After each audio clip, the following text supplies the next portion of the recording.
paginya nggak beda jauh sih ya kawan-kawan dari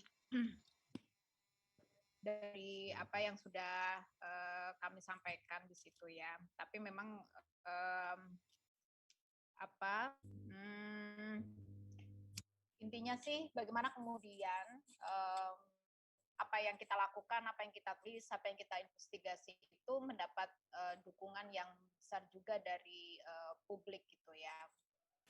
Nah, kalau sebelumnya sih saya juga sering gitu ya memfasilitasi jurnalis warga misalnya atau kawan-kawan PESMA gitu ya untuk bikin kegiatannya itu di daerah konflik-konflik lingkungan gitu ya supaya teman-teman memiliki perspektif terhadap korban-korban ini ya dampak dampak kerusakan lingkungan gitu ya, dan itu akhirnya mendekatkan teman-teman PESMA sebenarnya ke warga gitu. Nah khawatirannya memang begini, kalau kita eksklusif gitu biasanya kan ada tipe-tipe setelah kita liputan selesai gitu ya, terus pulang dan sebagainya gitu ya, tanpa kita kemudian melakukan kontak lebih lanjut, kemudian apa turut gitu ya, turut terlibat atau mengawal mengawal kasus itu gitu ya secara lebih kontinu gitu ya. Nah itu sebenarnya penting untuk membangun dukungan terhadap uh, masyarakat terutama yang terdampak korban gitu ya, yang terdampak kasus pencemaran lingkungan gitu ya. Jadi untuk membangun itu memang kita nggak bisa hanya sekali meliput kemudian selesai gitu, tapi kita perlu gitu ya membangun komunikasi yang lebih baik, kemudian kita perlu membangun apa kepercayaan terhadap kepercayaan masyarakat terhadap kerja-kerja jurnalis dan sebagainya gitu. Nah sebenarnya makna untuk membangun jaringan di luar itu tidak sebatas kita maknai hanya kepada um, masyarakat sipil gitu ya, NGO atau pada kawan-kawan CSO gitu ya, tapi membangun solidaritas terhadap warga atau masyarakat yang dampak itu penting gitu ya untuk membangun kepercayaan mereka terhadap kerja-kerja jurnalistik, termasuk juga kerja-kerja kawan-kawan pes mahasiswa di situ.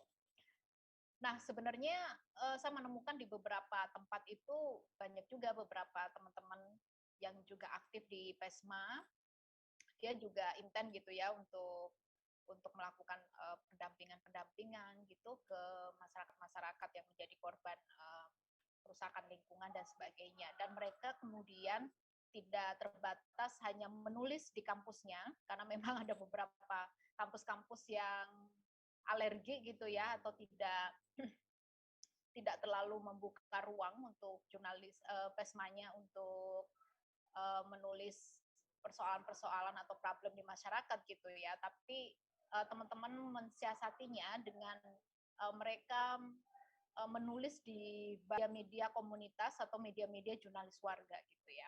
Nah sekarang kita itu kan sebenarnya diuntungkan dengan pertumbuhan internet yang cukup pesat, dan itu memungkinkan gitu bagi masyarakat ataupun komunitas untuk membangun media-media komunitas atau membangun media warga gitu. Dan ini menjadi salah satu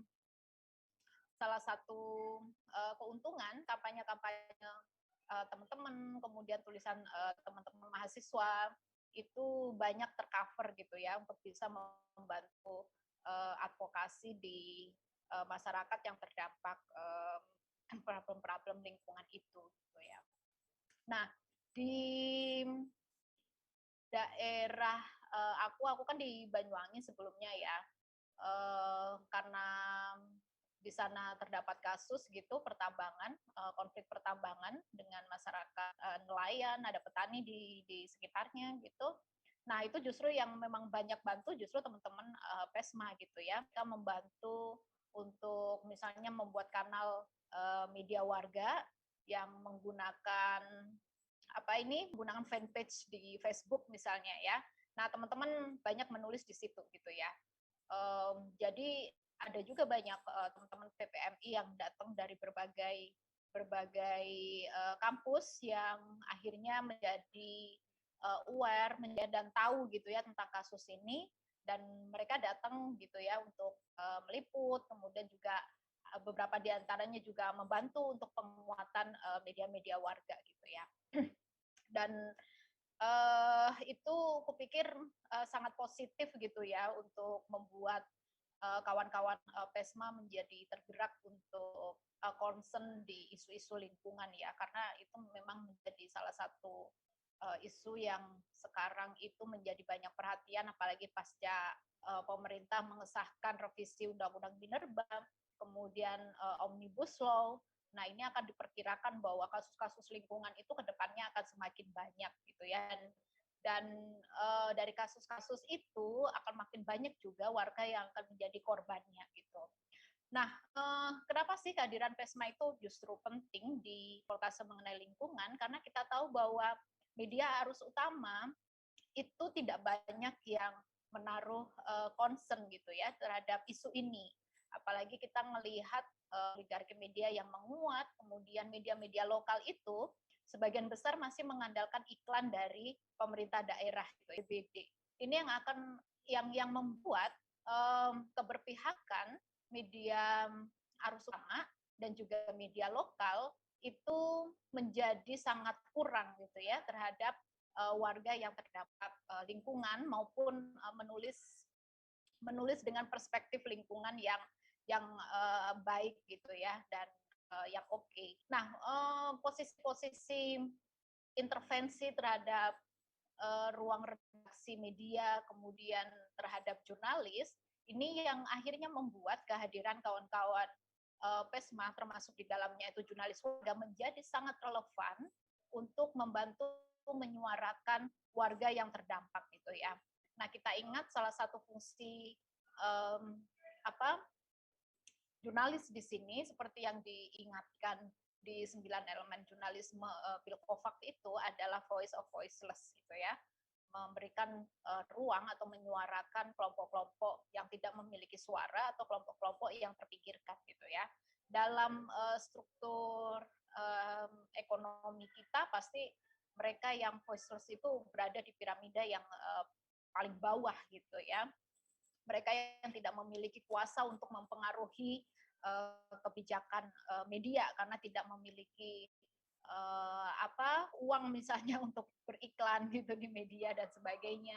Posisi tawar mereka juga rendah gitu ya terhadap media dan juga pembuat kebijakan publik dan sebagainya gitu ya. Di sisi lain celakanya media-media lokal yang seharusnya gitu semangatnya memberikan ruang gitu ya terhadap kelompok-kelompok terpinggirkan tapi malah terkukung karena itu tadi persoalan bisnis mereka yang tidak sehat, sebagian besar hanya mengandalkan APBD misalnya, dan meskipun secara teorinya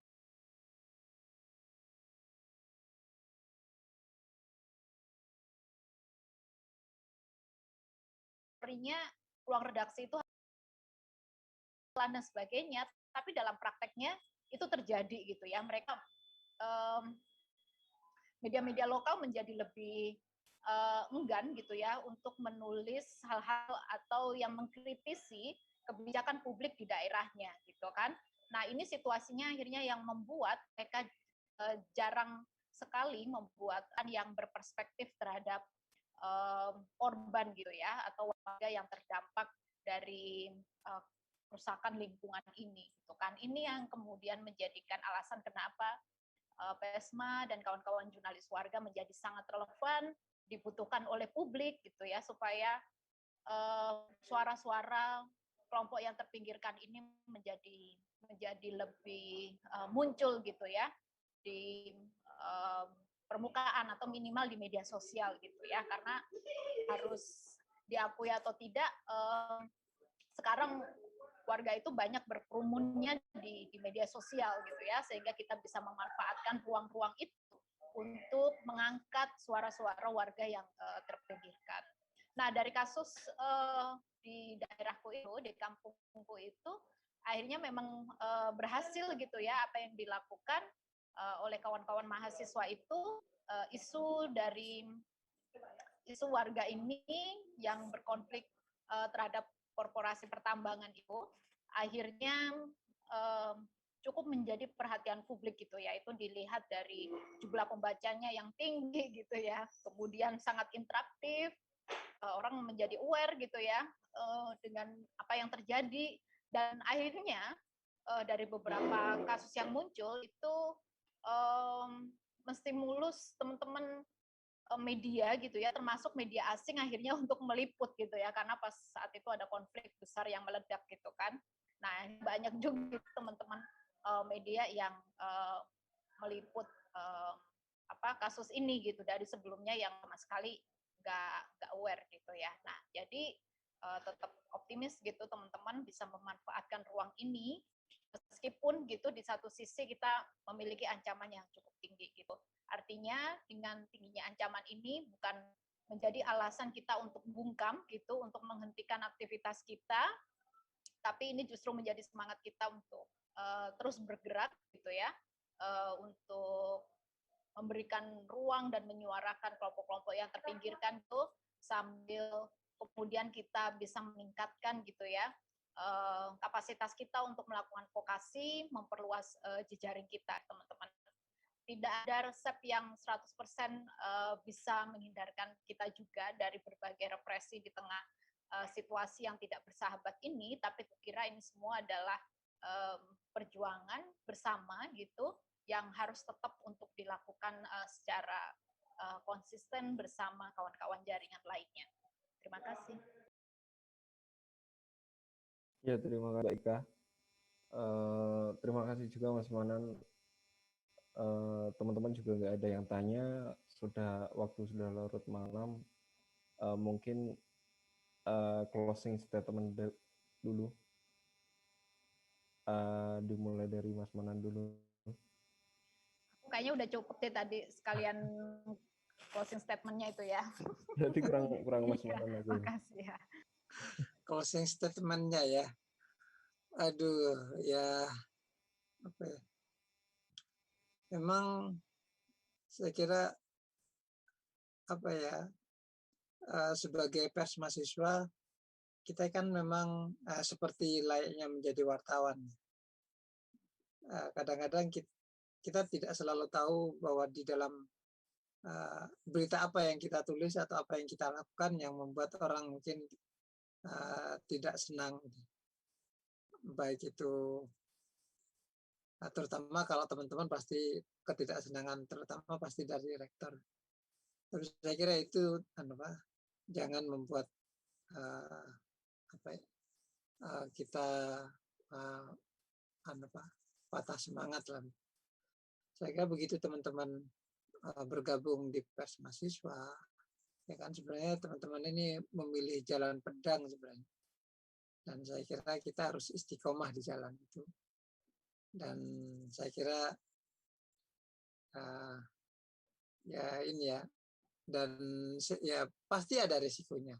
Nah, ya seperti saya sering mengingat petuah dari salah satu pemikir Islam terbesar dan ahli filsafat yang kelahiran Pakistan, Muhammad Iqbal, yang dia mengatakan begini, jangan berkumpul dengan handai tolan di darat, karena di sana melodi kehidupan berjalan lambat. Terjunlah ke tengah segara, lawanlah ombak samudra.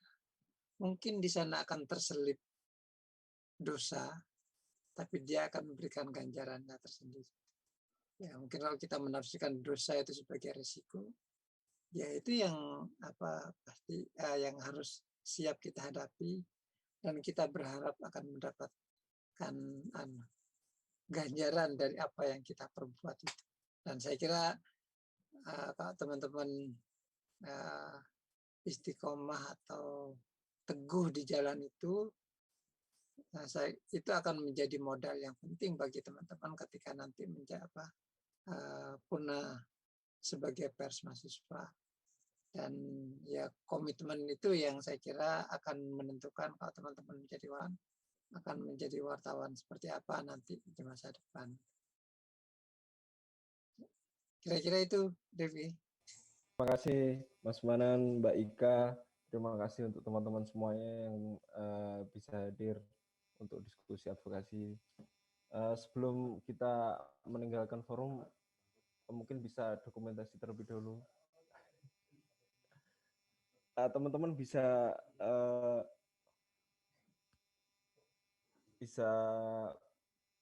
on video, on cam.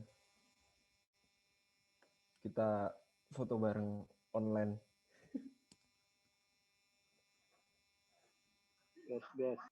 Oh iya Mas Manan, bisa teman-teman boleh minta PPT-nya tadi.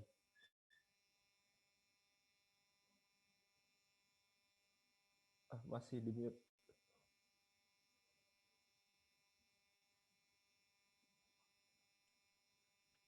Ya, aku coba ini kirim PPT-nya ya.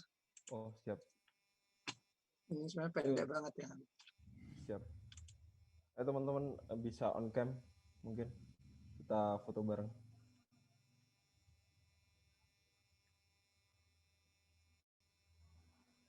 1, 2, 3.